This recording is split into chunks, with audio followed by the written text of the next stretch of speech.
We're sorry. We're going to have to deny you the license to fight Victor Belfort. You're too damn old.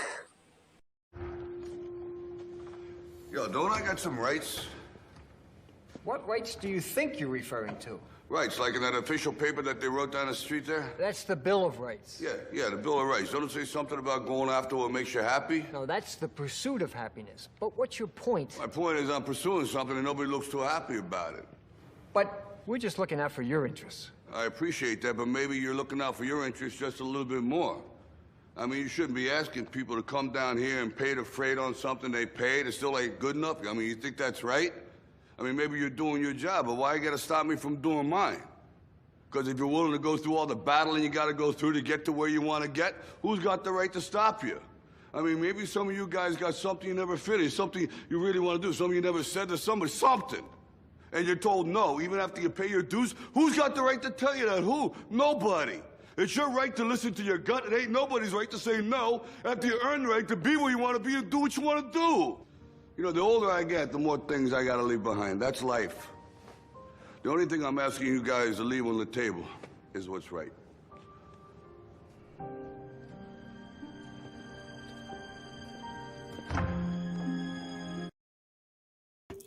Thanks to those joining me live and to those that be joining me on Archive DStyleBoxing. Here, how's it going, everybody? Shout out to Maestro Mano a Mano along with Joe Habib, who was a substitute host today. No HCP Uncensored tonight. Unfortunately, we're not able to do the show. There will not be an HCP podcast tomorrow either. However, I decided to go ahead and go live right now. Kind of give my thoughts on a couple things for y'all. Make sure you hit the like button, especially if you're listening on the archive. Share this video on all your social media platforms. Shout out to Nando, Yama, Stephen, Lennox, DJ Mexicano de Tejas, No Paul Boxianos, Puerto Rican Rum, Javier Avila, JC, Nando, Yama says 8CP with the fire. That's what I'm talking about. You know what I mean? Shout out to Black and Brown Boxing, sporting the T today. You know, that's what it's all about. And check it out, guys. I have no idea how long this stream is going to go. I have no idea. I'm just going to go ahead and, shoot from the hip and all that good stuff. Shout out to Puerto Rican Rum. With all those flags, it is, of course, Hispanic Heritage Month. So shout out to everybody out there. You know what I mean? And all those flags and all that good stuff. Are the ones that live abroad and all that. The Shushan in the building says, "What's up, everybody? Salute D-Style. What's going on, brother? What's going on with you?" Let's go ahead and get this stream started. Andy Rodriguez in the chat. What's going on? Check it out. Let's start off by talking about old farts still fighting. Okay? Now, you heard the clip, right? You heard the clip. We all seen the Rocky Balboa movie. Let me remind everybody, this is a movie. This is the same franchise where a Rocky Balboa was blind from an eye, was a journeyman boxer, and went, first of all, the distance against the heavyweight champion of the world, and then beat him in the rematch with a bad eye. This is the same franchise that took that same fighter, had no explanation for the cure of that eye, went on to lose to Clever Lang, but then have one training camp, and came back. He was on his toes. He was, blistering hand speed like never before. Like this dude went from a brute to like Sugar Ray Robinson incarnate, the Italian Sugar Ray Robinson, before our very eyes. Same franchise, okay. Same franchise where the heavyweight champion of the world agreed to fight a roided up Russian. All right? That just killed Apollo Creed in 2 rounds. By the way, he agreed to fight him in Russia for no money. 0. Makes no sense. Same franchise. The same franchise. By the way, the funny part is that the one that was actually roided up was Sylvester Stallone played Rocky. He was the one that was really roided up. But he trained out in the mountains in Russia. Okay, you can say whatever you want. Ladies, what's going on, brother? What's going on, everybody? Okay. Rebels more believable, said Joel. So this same franchise has a scene where this old, washed-up Rocky Balboa, who we know already had a bad eye, like at the end of the first movie, okay? We know already sustained multiple beatings. We know was never the same again. It was having flashbacks or not flashbacks, but he was having like freaking seizures and shit after the Ivan Drago fight to the point where he retired. And like 20 years later, some bullshit like that, dude comes back and is like, oh, I want to fight. And I want to do what I want to do if I want to do it. And if I want to do it, I should be able to do it because I do what I want to do. Well, that's not the way life works, unfortunately for everybody. But fortunately for everybody. I can do whatever I want to do because I have the right to do what I do. You know what I do? Like, no, I don't know what you do. And no, you don't just have a right to do whatever you want to do. Okay? That's not the way it works. All right? I have a right to do what I want to do because I deserve what I do and when I do it. Like, no, that's not the way it works in life. It just isn't. Okay? It just isn't. Nando Llamas in the building. Joe Lopez, 40 ounce. How's it going? Chicano Prophet. The Prophet is graceless with his presence. JC, how's it going, brother? I'm going to do what I want to do. What I want to do is shut up. So anyway, this same movie, Rocky Balboa, right? Let me tell you my issues with the movie Rocky Balboa, okay? It's probably the worst one of all. Rocky 3 is pretty close. It really is. I mean, he took multiple shots from a Russian, by the way, that hit harder, had a higher force. His punch had a higher force per square inch than a shotgun barrel. I mean, just think about that. That's amazing. So I don't know what's going to top that, right? Whatever he hits, he destroys. I don't know, but I will say this: that one training camp where he trains with Apollo and Apollo teaches him everything he knows, like that's never happened in the history of anything, ever. No one has ever learned to do something that good in one training camp of anything. It's never happened, right? There's never been somebody hired as a dishwasher, right? And after one training session, became the best dishwasher of all time. It's not even that's happened, right? No one has ever done one training session of flipping hamburgers and became the baddest motherfucker ever at flipping hamburgers. It's never happened, right? So it's never happened in boxing either. So back to Rocky Balboa, because I digress. So Rocky Balboa, I already explained to you everything the dude's been through, right? I've explained everything. So now this guy is approached by two promoters or whatever, right? Like, hey, do you want to fight? Come and fight. Now, in this movie, it's not like Rocky was given an offer to come fight Joe Schmo or some YouTuber. Like, hey, you want to fight Jake Paul? Like, it wasn't that. It wasn't, oh, you want to fight this MMA fighter? No. Rocky Balboa, almost 60 years old, right? In the movie Rocky Balboa, is confronted about doing a fight with a heavyweight champion of the world, the Lion Dixon, played by Antonio Tarver. That is amazing. And HBO put on the fight. That's crazy, right? Now, you would think, like in this movie, his son tells him the truth. Oh, the son is not the bad guy in this movie. Yes, I'm going to tie it into all these old farts still fighting right now. I'm going to tie it into that. But, so this dude, right? This dude, this kid, he tells his dad, you can't fucking fight. What do you mean you're going to fight the heavyweight champion of the world? That's retarded, okay? Oh, I got stuff in the basement. I got these things I haven't done yet. I feel like I have some things I need to fulfill. Like what? A visit with the Grim Reaper? Is that what it is? What is it that you haven't fulfilled yet? What do you mean? What does that even mean?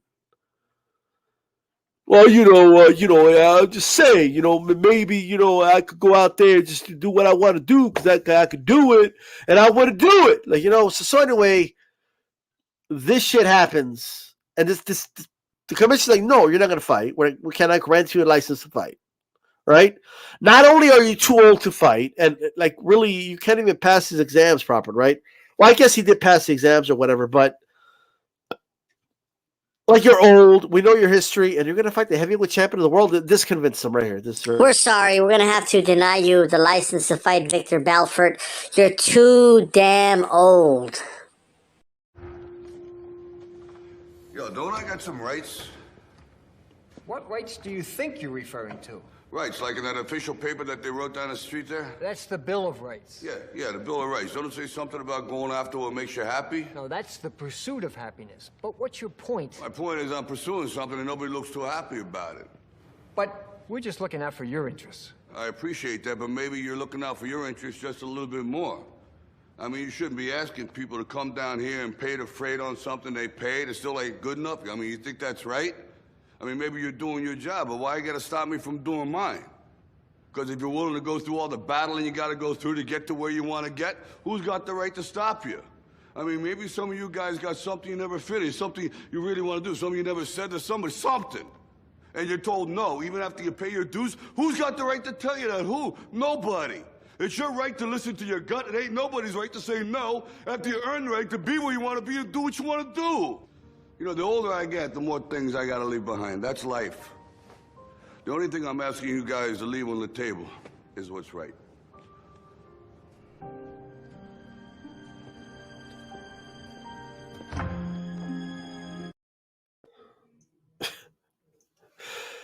This scene, by the way, I mean, you should see the videos on it. Like if you look up the video on YouTube, all these people are, oh yeah, Rocky showed them, and like just like, are you kidding me right now?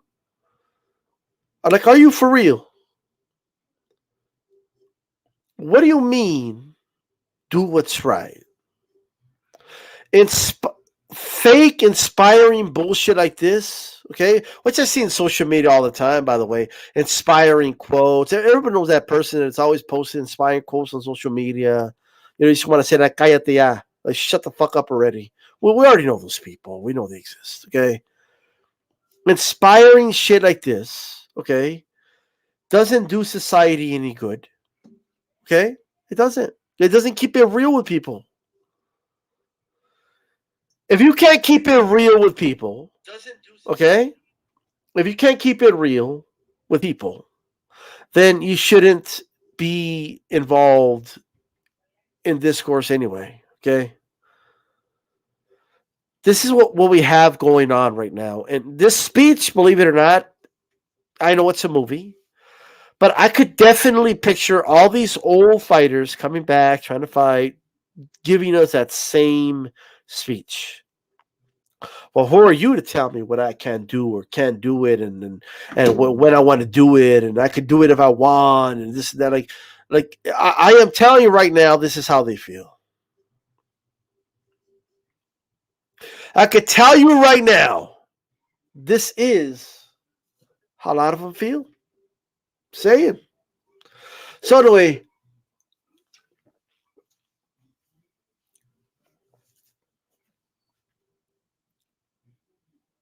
you have a right to do what you want to do.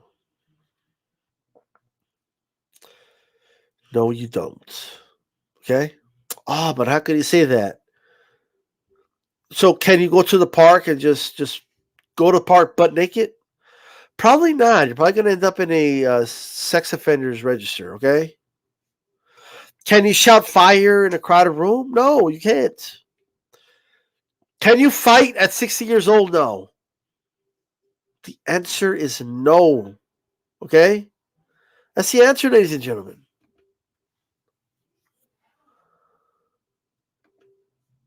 As simple as that. I can't, for the life of me, understand what people don't get. Everyone thinks it's all funny games. Oh, look. Everybody's laughing and having a good time when Evander Holyfield is going to step in the ring. Oh yeah, I can't wait for this one. Then he gets beat up. Then he gets dropped.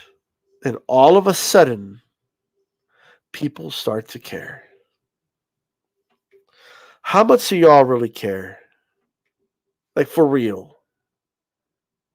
How much do you really care about these fighters? Because caring also comes with keeping it real.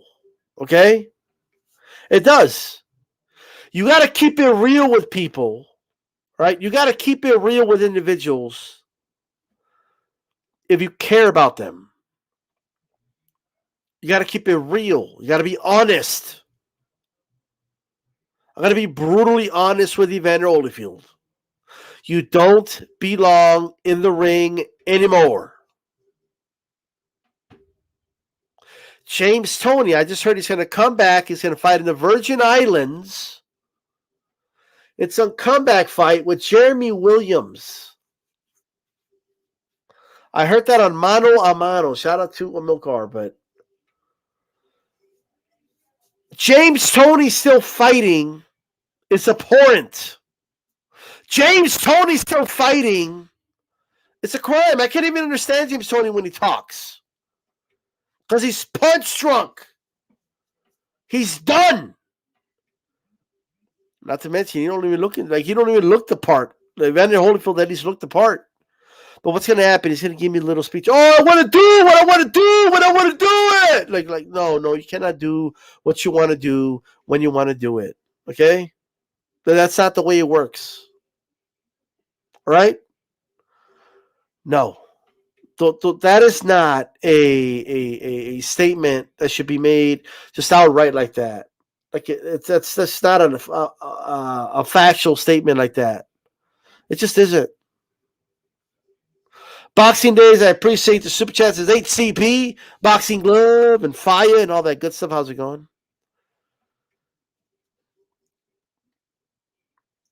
But that's all I got to say about that. Okay? Old fighters still fighting when they shouldn't be fighting. Where do we put the blame? Who do we blame? I just heard Joe B go off about how we should blame the commissions, and I agree. It is, after all, the commission's job, right? If the commission did their job, Rocky VI wouldn't be a good movie, because in the movie, if the right thing happened, they would have stopped Rocky from going to the ring with the Lion Dixon, and so he never fights him, right? He never goes the distance. Like, we haven't seen that before. Rocky won, okay? But whatever. I still believe that there has to be a good amount of blame on the individual, on the fighter. It just has to be. Like, what do you mean we're not going to blame Holyfield for anything? What do we mean by Holyfield gets no blame? None. No. Holyfield, okay, needs, like, the fact that, like, you cannot scold anybody without scolding him, in my opinion. Oh, but DStyle, how can you possibly do that? Because he's making a decision to engage and play with the sport, and he should know better. That's why. Evander Holyfield is not a child. We shouldn't treat him like one. So what do I mean by that? If Evander Holyfield is doing something he's not supposed to be doing, okay, we don't, like, empathize and understand, okay, and blame the people around him. I'm not saying the people around him deserve, like John David Jackson. You deserve some blame. The commission definitely deserves some blame, no doubt about it. Okay, I would even agree to say that the commission shares the lion's share of the blame. But these fighters need to be blamed for something as well. We need to hold them accountable as well. We just do. No one is forcing them to fight. Now, they shouldn't be approving the fights, but no one's forcing them.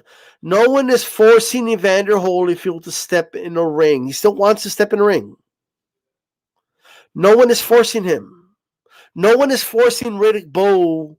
Like, no one has these guys in shackles and is forcing them to fight. No one is forcing any of these guys to fight. Nobody. That's the truth. Where does responsibility of the fighter come in? Andre Rodriguez, I appreciate the super chat, brother. He says, 5 free uppercuts for you, DStyle. Pop, pop, pop. The regulation premises is that what is to be targeted, but not with individual morality, but with ethics and work ethics.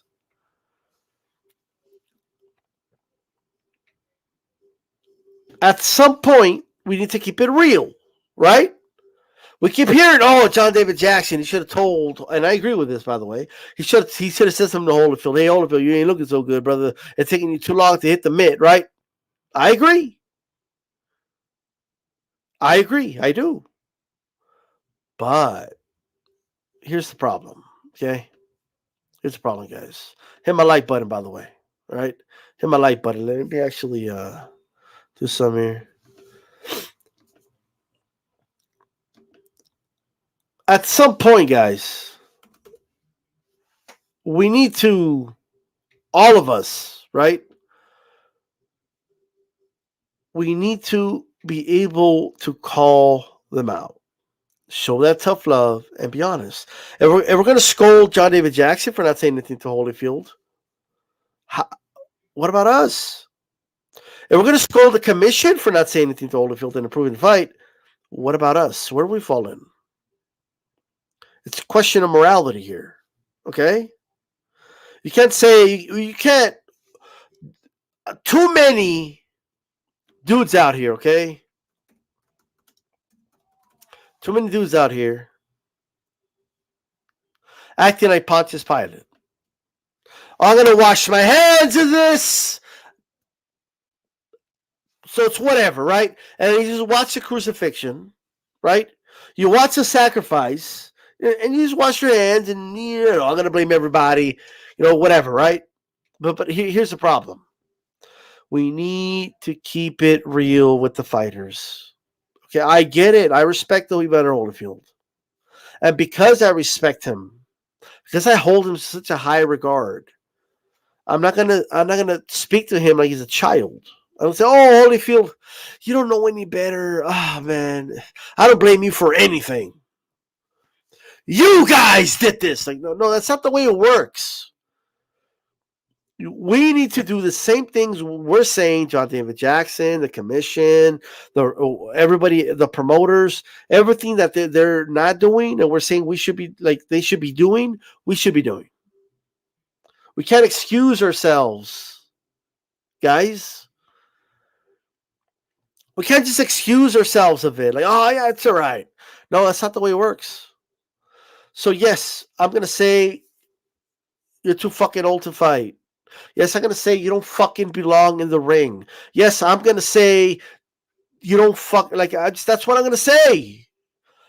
Because it's true. That's why. I don't need to, what are my words going to do? Nothing. My words can't possibly do more harm than the punches they're going to receive in the ring. Right? And being nice and coddling and understanding and all, but you see, you can't blame the fighters. I mean, they just have this desire. We can't stop them. You know what I mean? Like, they're going to, stop. Because you're enabling at that point. You are contributing. You're becoming enablers. Shout out to Maestro A Boxing. Boxing fan needs to have some morals and shame anyone behind these fights. Also, smash the motherfucking like button. Absolutely. I appreciate the support, brother. And I definitely agree. You know, look, I do believe everyone involved, but that includes the fighters, right? That includes the fighters. It does. Sorry, if you don't belong in a boxing ring anymore, I'm going to say it. You know what I mean? If you don't belong in a boxing ring anymore, I'm going to say it. Simple as that. No rocky speech is going to work here. Let me do a quick response to Nate Campbell. All right? A couple days ago, I was a couple days ago, I was watching Lion Killer podcast. Shout out to the Lion Killer podcast.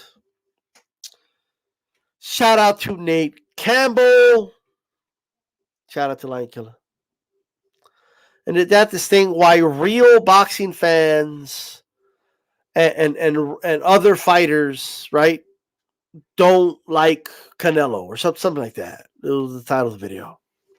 Now that it is a series, like they did one on Wilder, they did one on Mayweather, right? Now I said in the comments, and I'll just go ahead and repeat it here in the video, okay? So, so here's the deal. That video, right, was not a pro Canelo video, right? I think anyone will easily agree to that. Anyone will say, "Oh no, totally." That video was like totally a pro Canelo all day, every day, all day. Like Lion Killer, Nate Campbell, G Funky were being Canelo fanboys in that video. Like nobody's gonna say that. No one's gonna mistake it, okay, as some like fanboy Canelo video, right? Like no one. We could just be honest. Now the question is, was it an objective down the middle video about Canelo, or was it a hit piece of Canelo, right? Now, like Killer, fairness it ain't, but do a response about the whole series. I get it. I watched the Wilder one. I haven't caught the Mayweather one yet, but I get the point of the series, right? I agree with a lot of things said about Wilder, and I'm not even saying I don't agree with a lot of things said about Canelo, right? But here's my thing, right? If you're going to criticize the sins of a fighter, you have to ask yourself if they have already baptized themselves and cleansed themselves of those sins. Okay? You have to ask yourself that first. So let me give you an example, right? Me, I don't like to visit old things that are irrelevant now. That's me. Okay? So, number one, did Canelo fight a lot of little guys, right? When he was a teenager and in his early 20s, right? Yes, he did. Was Canelo gifted a WBC belt in a gift wrap with a bow on it like it was Christmas morning when he first won his title against the younger brother of Ricky Haddon, Matthew Haddon, who was not even a 154-pounder, right? Yes. Yes. Yeah, like those are things that are true that I agree with, right? Did he fight little dudes and some? Of course he did, right? I get it. So if we use a religious kind of connotation, we will say this: he sinned a lot. You know what I mean? He's guilty of sin, right? All right. So I'm listening to the video and I'm hearing a lot of this stuff. And I'm hearing a lot of it tied to this is why people don't like him. This is right here. People don't like the guy because look at what he did. Right? And then I'm hearing things like, well, look at this decision he got. Like I don't know if he won that fight or not. Like, look, Here's the deal.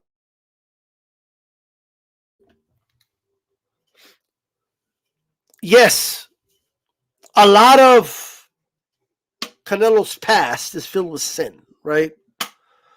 But here's the reality. Like, at the end of the day, let's talk about 154, right? If we may, you know. Oh, he did catch weights at 150. Like, he did, right? When Canelo didn't make the weight for the Matthew Haddon fight and still got to fight for a title anyway, did I feel that was bullshit? Yes, right? It was. Now, let's just keep this in mind. I criticized Canelo when that happened, right? But after that, like, what did he do though? Right? Oh, but he fought the Cintrons and the Mosleys and okay, but he was very young.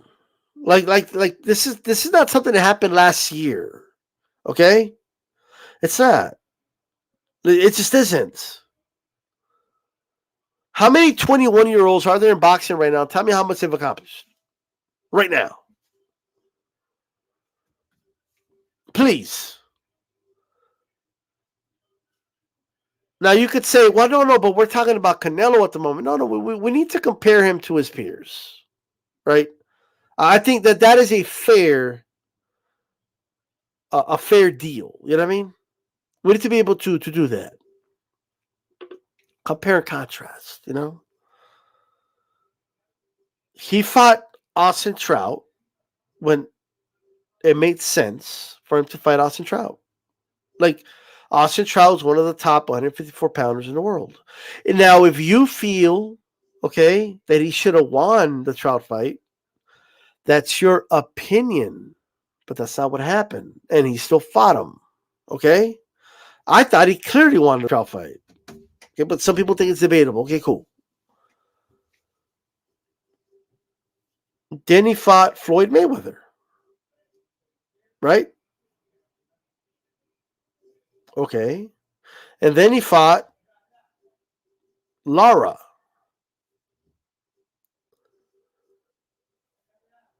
So when people say things like, oh, well, he avoided Charlo. Well, look, at that time, the Charlos were not even the best fighters in their gym.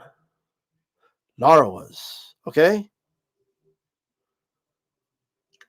So he fought Lara. Now, if you feel that Lara did, he took Canelo to school. Now, it's funny because we all understand and agree what Canelo being taken to school looks like. So we saw it against Mayweather. Right? But for some reason, people want to pretend that's what happened in the Lara fight. It's not. In my opinion, Canelo won a very close contested decision, 7-5, against Lara. Okay, that's what I feel. Now, my scoring's been consistent for years. Okay? So I could tell you all day what I feel lost Lara the fight. That's him being a little too negative and giving away rounds. But,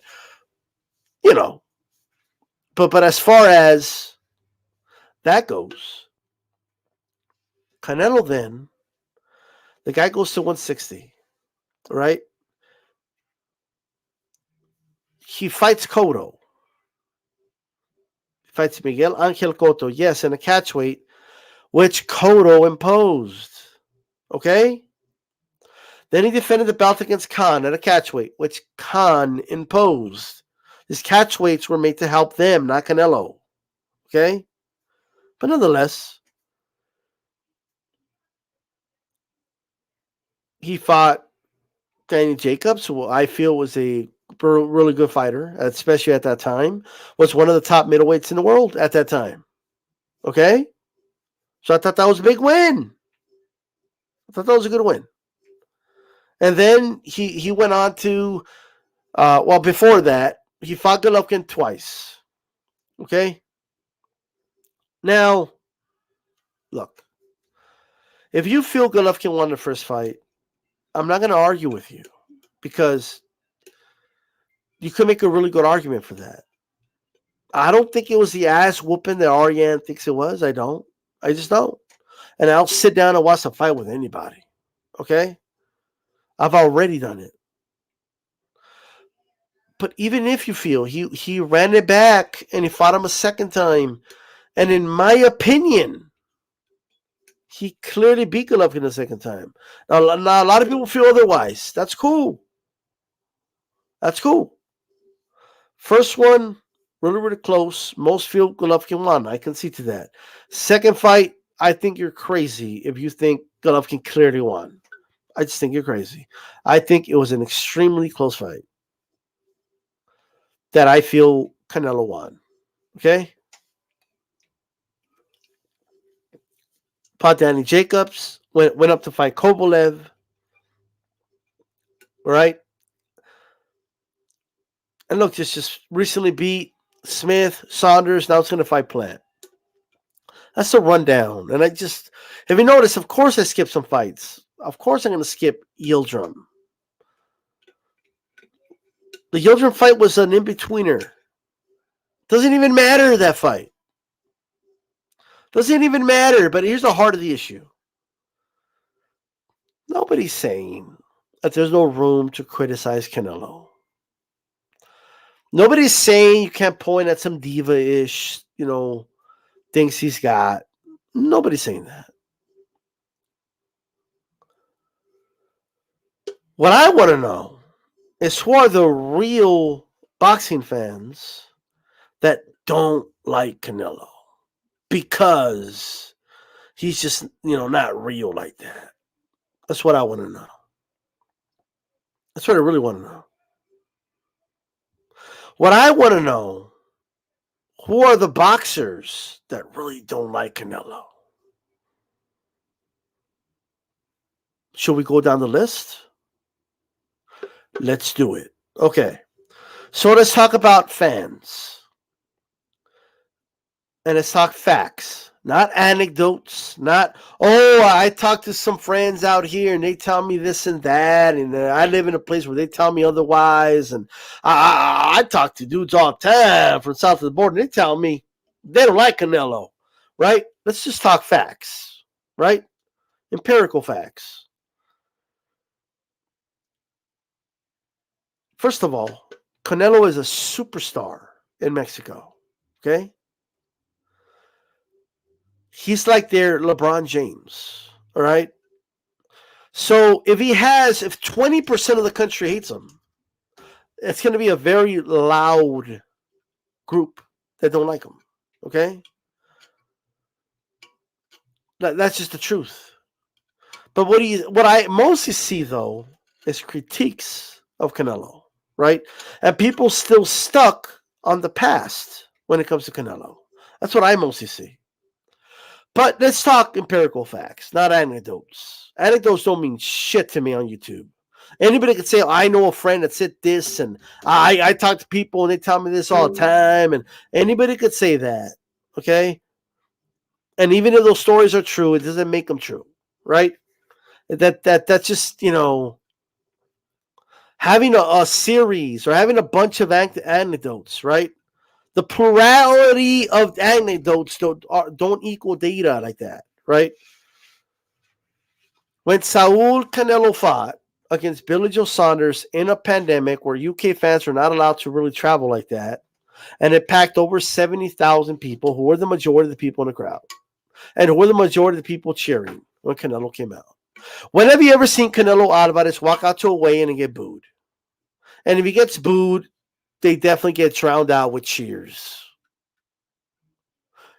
That is empirical to me, outside of any anecdotal stories, anything you want to tell me. Apparently, like, what are you trying to say? When Saul Canelo Alvarez fights when he got married, it was like a royal wedding in Mexico. Okay? You should see the footage of people outside cheering just because you walked outside. Right? Shout out to Tony Boswell in the building. How's it going, brother? This idea that all these real fans, what's a real fan? Would you say a real fan's a paying customer that actually goes to the fights and buys a ticket to go watch it? Who are the real fans? Like, real fans? Real fans are Devin Haney fans. Well, y'all never show up to the fights. Real fans that appreciate boxing can appreciate a guy like Shakur Stevenson. Yet you all never show up to appreciate when he has a fucking fight. Ever. Real fans can appreciate an Erislandy Lara. Yet none of you ever show up to appreciate Erislandy Lara when he fights. Ever. Ever. Where's the appreciation? Where are all these real fans that are going to show up to support? I want to see where they're at. Where are they? Where are they? Real fans are going to come out and support. Do they buy pay-per-view? Or real fans can appreciate a good fight like Manny Pacquiao versus Ugas. Shit that 200,000 buys. I guess they didn't really appreciate it. Right? I guess there's no correlation to appreciation and pain and forking out money and going to the fights and seeing these fights. And going to support, going to the weigh-ins and cheering for your fighter. Apparently there's no appreciation for that.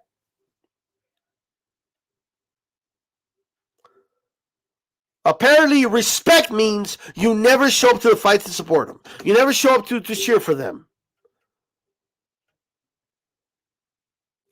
Please answer these questions for me. Oh, Canelo, real fans don't like him.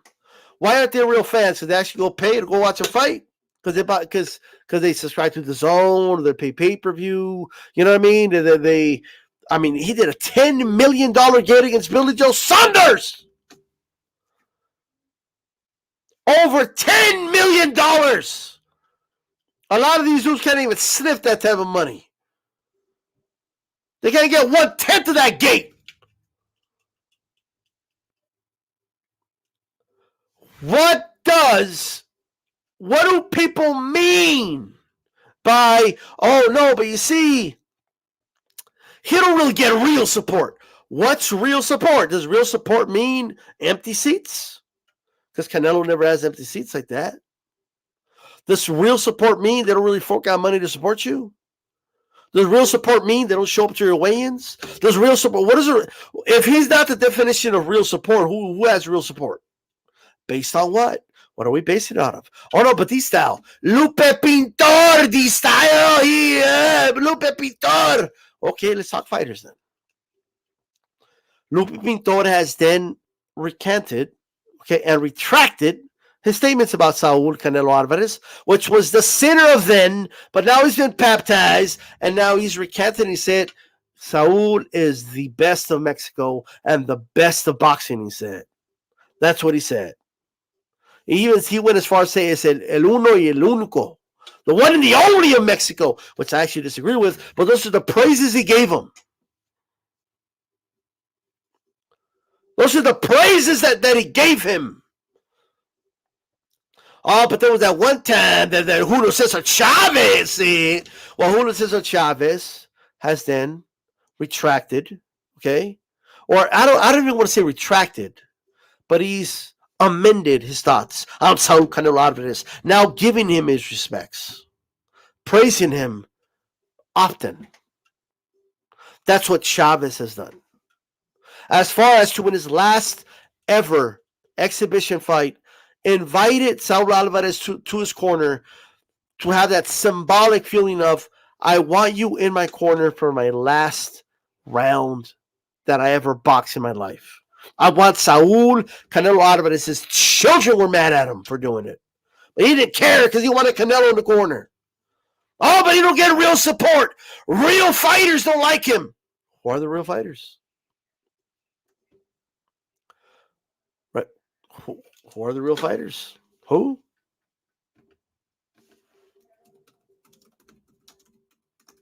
Tony Bellew praises him. David Hay. The top guys. I've heard Tyson Fury praise him. How many more dudes you want to see praise him?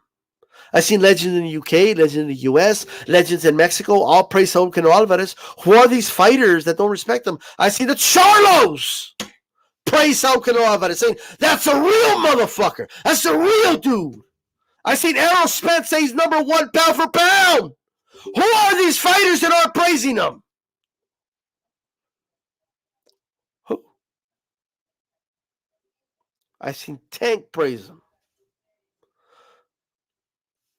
Can anybody please explain to me who are all these real fighters, real fans? Real to me, I need to see you on the TV.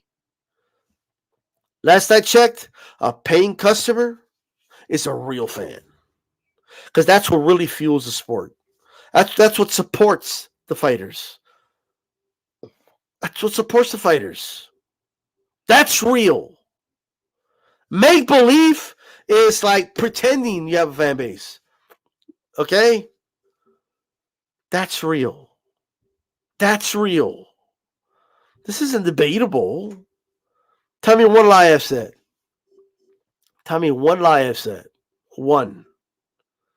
He has plenty of not only support but praise of his peers. Okay? That's what he gets. A lot of it.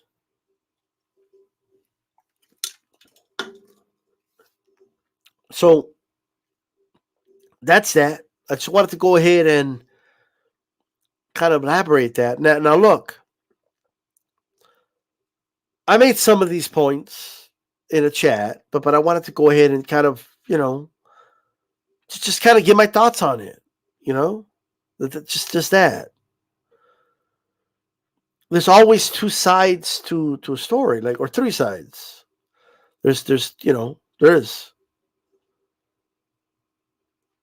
So at the end of the day, just give the guys due. Okay? That's all I'm at. I'm not saying you have to be a big fan. I'm not. And then now it's going to potentially become undisputed. Just think about it. That's nuts, guys. He could become undisputed champion of 168 pounds. There you go. Oh, no, but it's a weak division, though. Canelo's only doing it because it's a weak division. So what about when, here's my thing, okay? Crawford got credit for doing it. Who'd it be? Indongo and, Ricky Burns? Or what? Come on. I think Ricky Burns was 135, but nonetheless, he beat Indongo and the Ukrainian cat, I forget his name. Okay. So, hold on, guys.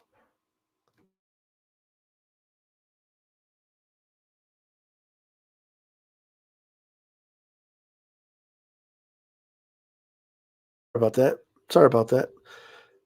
Well, that's it. We have a big fight, guys. Oh, by the way, I want to address this really quick. So, I call the video a hit piece, right? Canelo hit piece, which is fine. Look, I don't care, right? It's all good. I'm still subscribed to Lion Killer. I'm still a fan of his podcast, but here's the thing, right? And I'm very transparent about this. I think he's just wrong about Canelo. It's my personal opinion. Okay, I think he's wrong about Canelo. I think he talks about Canelo like Canelo's the problem with boxing when Canelo's not the problem with boxing. Okay, he's one of the few good things we have in boxing. That's what Canelo is. All right, but so here's the deal. So shout out to Nate Campbell, who's been on the roundtable twice, by the way. Nate Campbell said, okay, he goes like this. Call it a hit piece, and he said, why don't you go to Florida and I'll show you a hit piece, right? Now, just 2 minutes before he said that, because he said he wanted to fight me, right? Just 2 minutes before that, he said him fighting Canelo is ridiculous, right? But he wants to fight a YouTuber. I'm just saying, right? Now, he did say he was joking, which is cool, right? But hey, I'm just saying that I get it. The jump from 135 to 150 to fight Canelo was ridiculous, right? But Canelo did go from he did jump from 160 to 175. I'm just saying, right? He did start from 150 and eventually fought at 175. So I'm just saying Canelo's done it. Also, if we're going to criticize Canelo for fighting little guys and this and that, we now have to give him credit for being the little guy fighting these big guys. You know what I mean? It works both ways. It really does. It works both ways. So I'm just saying, right? And it's also important for us to rebuttal and to be honest about a lot of the things that are said about Canelo that are clearly not true. Like, oh, he always rehydrates guys. That's a very plural statement that makes no sense. You know what I mean? When did he rehydrate anybody? When was the last time he did that? When? Like, come on. Oh, he did against Kovalev. No, he didn't. According to Buddy McGirt, that's not even true.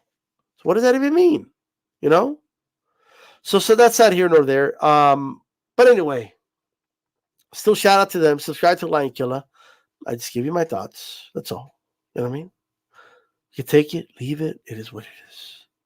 Get it raw and uncut here, okay? Check this out. Usyk versus Joshua. Who's going to win that fight?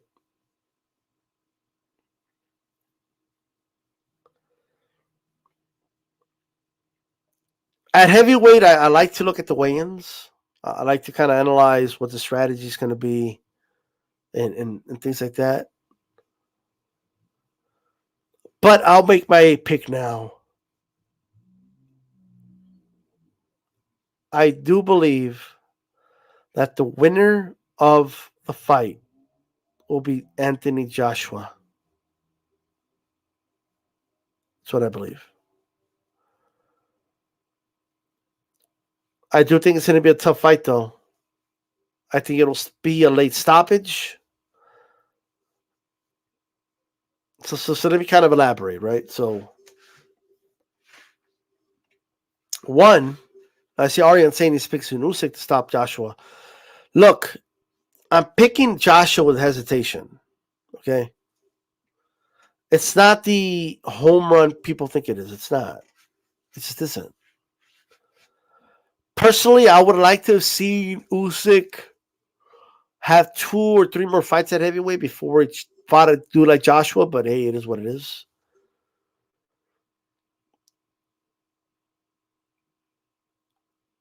A 6'3", 6'4" Usyk. In my opinion, hurt Chisora late in their fight. Chisora's a guy that's been knocked out, but it's not easy to knock him out.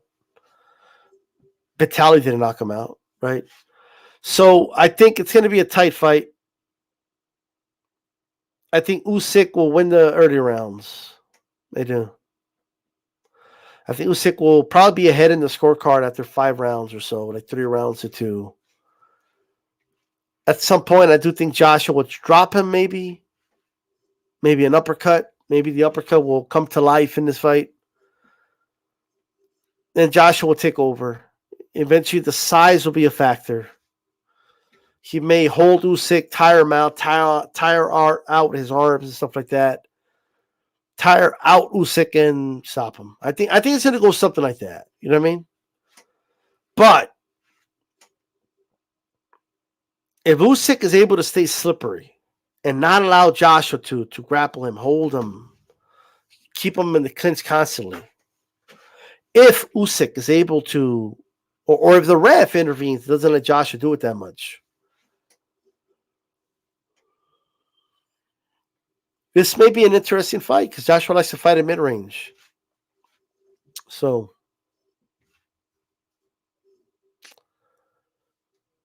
Joshua late stoppage. There's hesitation with that pick. It'll be Usyk will be up early. Joshua will take over in the middle rounds, take him out late. That's my thoughts. That's my prediction. Guys, I got to get going. I do. I want to thank everybody that tuned in. And that's that. This is DStyleBoxing. I'm out. Peace.